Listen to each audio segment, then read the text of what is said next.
Hello বন্ধুরা, কাকিমার কিচেনে চলে এসেছি।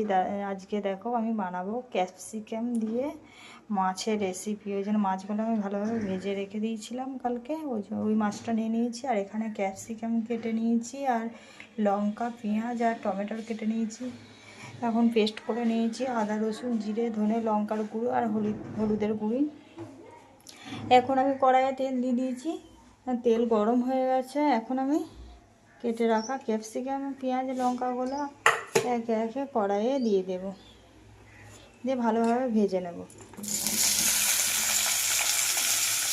ক্যাপসিকাম দিয়ে মাছের রেসিপি তোমরা দেখেছো এর আগে, কিন্তু আমি এরকম যেমনভাবে বানাচ্ছি এভাবে বানিয়ে তোমরা একবার খেয়ে দেখো, খুবই ভালো লাগবে। এটা ভালোভাবে লাল করে একটু ভেজে নেব।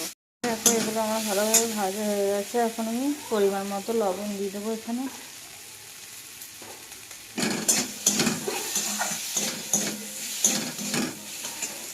দেখো আমি এবার পেস্ট করে রাখা মশলাটা আমি এখানে অ্যাড করে দেবো। মশলাটা একটু ভালোভাবে কষিয়ে নেব, ক্যাপসিকামগুলোর সাথে ভালোভাবে একটু কষিয়ে নেব। দেখো আমার মশলা থেকে তেল ছেড়ে দিয়েছে। এখন আমি এতে একটু জল অ্যাড করে দেবো। ভালো করে তরকারিটা একটু নেড়ে নিলাম। এবার ভেজে রাখা মাছগুলো এর সঙ্গে অ্যাড করে দেবো, দিয়ে ভালোভাবে ফুটিয়ে নেব।